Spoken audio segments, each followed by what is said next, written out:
Hey guys, welcome back to my channel, and I am officially Nurse Leslie. I got my BSN, I passed NCLEX, and now I have my RN, and I am a registered nurse in the state of Texas. But let's just get started. I wanted to make this video to talk about my NCLEX experience and answer some of the questions that you guys have regarding the NCLEX. What was it like? How did my studying work? So this is going to be a strict Q&A of the questions that I got here on YouTube, from my blog, and on my Instagram. So I wrote them down, so let me grab them. I got a list here. There are way more questions, but I kind of tried to make bullet points and key topics to talk about, and hopefully I will get through everything. And if you have more questions, let me know down below and I'll answer them in the comments, or I will make a part 2 of this video if there are enough questions, answering the further questions that you guys leave. So let's go. How many UWorld questions did I do every day? So if you have not been subscribed to my channel for a while, I posted a video regarding my NCLEX 30-day cram plan, and I will insert the card up here, and I think it shows up here, or it shows up here. But you can watch that when you're done. But I kind of broke down the entire UWorld question bank and how many questions I needed to do every day in order to finish the question bank before my test day. So I did 75 questions a day minimum, and there were some days where I didn't get through all 75 questions, so I just added them on to the next day. What I would suggest when you start off studying is, let's say you start at 9 a.m. If you are trying to kind of get in the groove of things, do question in blocks of 25. So I found when I did one 25 section and another one, I'm like, oh wow, I'm like 2/3 of the way done with what I wanted to get done for the day, and oftentimes I went beyond the 75 and actually did 100. So writing all the rationale. So UWorld provides amazing rationale, and if you have the time to write all of it down, I highly, highly, highly suggest that you do. But when it was coming down to crunch time, what I did instead was I would go through the question blocks that I was taking, go over all of the missed questions that I had over all of my quizzes, and let's say I continually got endocrine questions wrong. I would go back through those questions and write down all of the issues and the topics that I was missing based on endocrine. So the NCLEX is an adaptive exam. Oh, sorry, that's a reminder to text my group to work out. I did when writing down the rationale was, so I used my iPad with good notes. I also used pen and paper, just because when I write on my iPad, I try to make everything perfect, and it was taking me way too long. So either if you're doing digital, if you're typing it out, or if you're writing it, I would put the topic at the top of the page. So if you're reviewing adult endocrine, I would put adult med surg, endocrine, and I would write down all the rationale for the endocrine questions that I missed. So when I'm going back and reviewing and focusing on what I needed to read in the Saunders book, then I would be able to say, okay, so I missed DKA questions, HHS questions, priority questions regarding those topics, and I could go review the rationale and find the exact chapter in the Saunders book to reread over. So if you're low on time, writing all the rationale probably isn't likely for you. But what I would do instead is, if you're missing multiple questions on one topic, focus on that rationale specifically. How long did I study in total? So I had to wait a while for my affidavit of graduation and then also my authorization to test. So before I got my authorization to test, I finished all of my graduation requirements, and then after I got my ATT, I had I think I had 3 or 4 weeks before my NCLEX date, but I was studying 2 weeks before then. So I would say a month, maybe 5 weeks total of NCLEX studying, and I would say 3 of those weeks were actually hard and heavy, hitting the books every single day. Yeah, I can't say that I studied 5 consecutive weeks, day in and day out. I also took days off where I worked 12 hours. I'm not going to say luckily, but because of the pandemic, everything was closed, so I actually didn't go out a lot. So there weren't a lot of like outside plans and outside commitments that I had to go to during my study time. So it was really easy to like pick out work days. Maybe I would study a little bit before work, maybe I would study a little bit after work, but I did take at least one day out of the week to like do no studying at all. Relax, do whatever made me happy, get my mind off of it. 8 hours per day. So that is a hard question. I would sit down intentionally to study for 4 hours at a time. I use the Pomodoro method and I talk about it in every single video. Like the Pomodoro method, if you're not using it, you should use it. Like get with the program. I will link down below different timers that I use. You could use your phone timer, but I started with 45 minutes of direct focus. Like put your phone away, shut your laptop while you're using UWorld. Don't shut your laptop, but put your phone away, turn off your notifications. Everything should be on do not disturb, and you need to focus for those 45 minutes until that timer goes off. And then I would also set a timer for my break times. If you don't set a timer for your break times, you will end up taking a 2-hour break and get nothing done. So yeah, maybe you sit down studying at 9, but you actually don't get your 75 questions done until 6 p.m. So use the Pomodoro method. It will save your life. It'll save just like your mental sanity during this entire process. Can you miss multiple questions in a row on NCLEX and still pass? That I am not exactly sure of. So the NCLEX, like I said, is an adaptive exam. So as there's this imaginary line, and as they ask you questions, you want to stay above that benchmark. When you answer questions wrong, you go lower, you go lower. The questions get easier, but they want to ultimately get you above that baseline.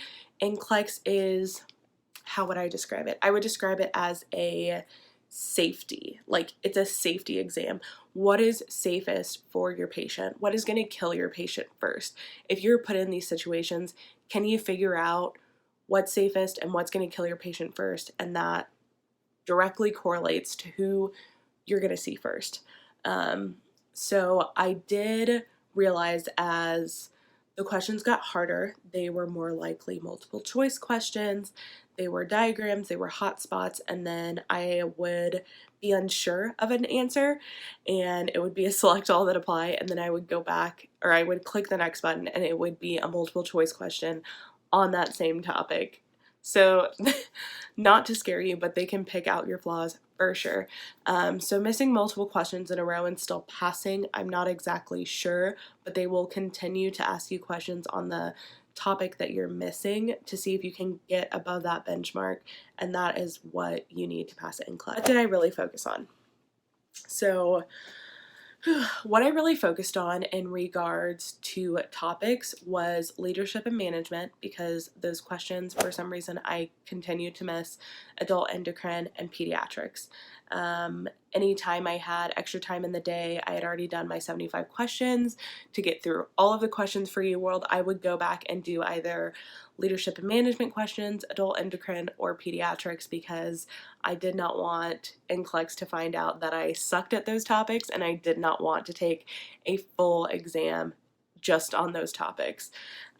So I focus more towards the last week or so of my NCLEX doing strictly practice questions. I noticed that as I was studying from day to day, if there was a day that I didn't do very many questions or a day that I didn't do any questions, when I started again on a new day, it was harder for me to get good scores because I was just out of the mindset and out of the groove of answering questions and thinking critically. So I think UWorld was my main focus, like towards the end.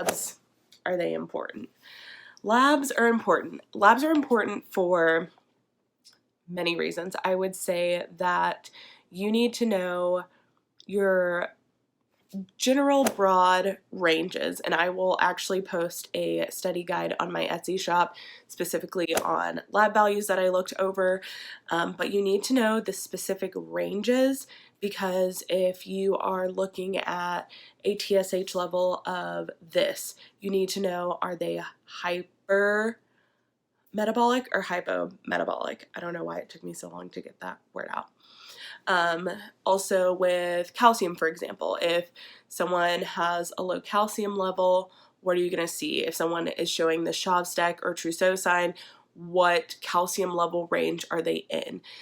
So I would say the labs are definitely important. I would look at just your generals and don't, this is my personal opinion, don't focus specifically like hemoglobin has a different level for men and women. Know the general and know like the outliers. So at where I work, if someone has like a hemoglobin less than 8 or less than 7, we're probably going to do a blood transfusion.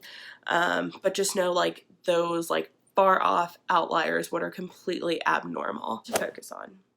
You should focus on, if I had to pick 4 topics, I think maybe when they asked this question, they were asking about what topics to focus on. If I had to pick 4 topics to focus on, I would do infection, safety, prioritization, delegation. 4. Those 4. Number 4, top 4, prioritization and delegation, infection, safety. Boom. Basic, all across the board, nurses everywhere need to know that. Don't forget it. Was UWorld worth it? Yes, UWorld was worth it. I am going to do an entire video on how to make the most out of your UWorld subscription, but UWorld was worth it. The NCLEX is easier than UWorld in the question answer aspect. So breaking that down, the questions on UWorld are harder, but the questions on NCLEX are more vague than UWorld. So the long description in the text box that you see in UWorld questions are not the same as NCLEX questions. I feel like the UWorld questions are hard because they give you all of that information. NCLEX is hard because you have to generate all of that information from like 2 or 3 sentences. So instead of having all the critical thinking laid out for you, like you have to develop and generate all of those critical thinking skills in your head when you're taking the NCLEX, if that makes sense. I'm also going to focus on study tips after I took the NCLEX. I just don't want this video to be way too long, and it's already getting there, so let's keep it moving. Difficulty level, NCLEX was hard. I felt like when I walked out of the room, I had no idea what happened. I was like, what was that? I felt like they were testing me on how well I can guess versus the mass amount of knowledge that is in this big ol' head right here. Like, I felt like I was guessing on every single thing. There was maybe 10, 15 of them that I felt like 100% confident of. I had 60 questions. It took me 45 minutes. And the whole time I was trying to just break down every little bit of information in every single question and hope that I got it right. Top 3 study tools: UWorld, Saunders, Mark K. So I am on the hunt to find Mark K audio that I can share with you. When I was studying, they had Mark K audio on YouTube, so I was listening to him over and over again, but people pay to go to his courses. People should pay to go to his courses. I would 1000% have paid to go to his course if we were not in a global pandemic, but his information is basic, to the point, what you need to know. He explains that these are things that nurses need to know across the board. You don't need to know all this extravagant stuff. You need to know what all nurses in all states are learning, period, because that's what NCLEX is. They can't test you on some crazy stuff that your med surg teacher talked about, or some random fact that your OB teacher mentioned. Not everyone had that same instructor. Not everyone studied from that same book. So they are testing you on broad general knowledge. I will also include in the description box below the different content categories that NCLEX test out of. So in those content categories, like all the questions on NCLEX fit within like reduction of risk potential, safety and infection control, things like that. I don't want to list them all because don't think I remember all of them, but I will list them in the description box below. And then also when you're using UWorld, you will see at the bottom where that question lies. Like, was it a reduction of risk? Was it a safety and infection prevention? And Saunders, it was my go-to for just like general knowledge and understanding. So what am I bad at? I'm really bad at osteoarthritis versus rheumatoid arthritis. I can never get it down. I probably couldn't explain it to you right now. But going back and reading those in the Saunders book was where I got my basic information. So if I was asked a question like, is it morning stiffness or is it afternoon stiffness, or do they have the nodules on their fingers, or do they like any of that? So I got my knowledge of OA and RA from Saunders for that reason.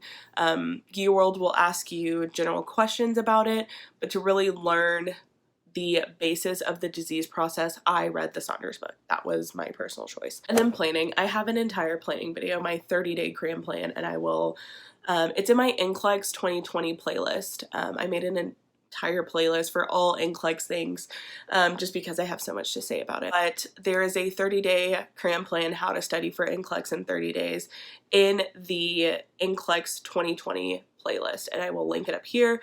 I can never remember which side, but I broke it down into the days I had to study. I scheduled in off days and work days. So anything that you already have a prior commitment to, if that is a all-day thing, like a 12-hour shift, I would not personally try to study after that, because your brain's fried. You're not going to retain anything. You need sleep. But those are all of the questions that I have for today. If you guys have more questions, if I didn't fully answer it, please let me know.